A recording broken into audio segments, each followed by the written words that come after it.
welcome to Paper Zen. I can't wait to show you how to make my fox box. I've already got my elements cut out. The box and the tail are cut out of cardstock, and I've got the white and the black accent pieces cut out of vinyl, but you can certainly cut them out of paper if you prefer. And I've got the guide cut out of whatever stock I happen to have on hand.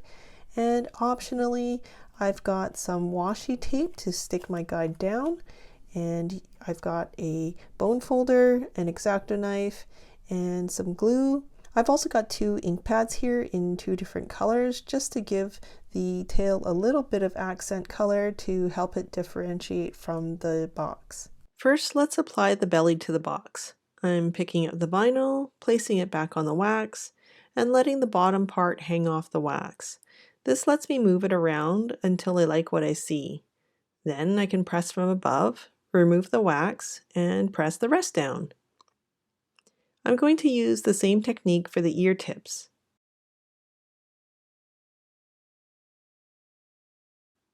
And repeat on the other ear. Now I'm going to attach the template to the box using some washi tape.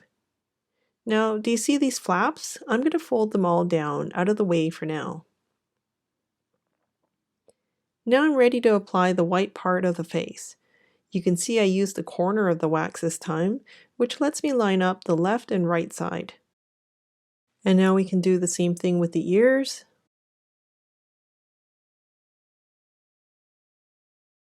Now we can flip the hinge up, but keep the inner smaller hinge facing down. This is going to show me where to place the black part of the eyes. Now we can flip the last hinge up. And that tells us where to apply the highlights. I like using an X-Acto knife for this part since it's so small. Now we're ready to remove the guide. For the final piece, I'm lining up the top part of the nose, pressing down, and we're done the face. And now for the last accent piece, the tail. What I like to do is take a off-cut piece of the same cardstock and test my ink pads on the edge of this to see how I like the color. And to be honest with you, I couldn't decide between the dark brown and this metallic copper because I like both of the way it gives a shadow and a highlight.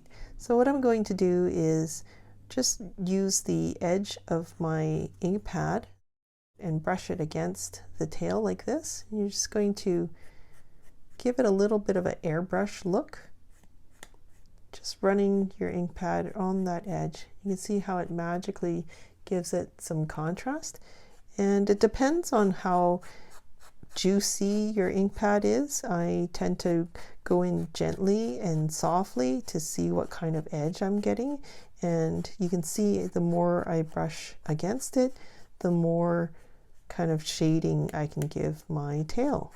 And it just instantly gives it a lot more depth. And it also helps make it stand out against the body when we're done.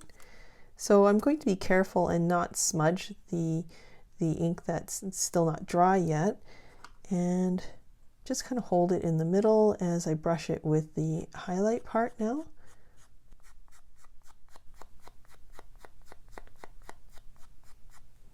And it's just kind of fun to give that kind of dimension.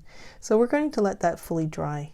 And now for my last piece of vinyl, I'm going to use the same technique and let it hang over the edge as I place the vinyl on top. And now we can glue down our tail. Okay, let's pre-fold along all the score lines. Now we can glue the tab and form our box. You can see where I lined it up against this corner here. And I stick my fingers into both ends just to make sure it's all secure. And then we're done. Thanks for crafting with me. I love hearing how your project turned out or what people say when you show it to them. Let me know how it goes.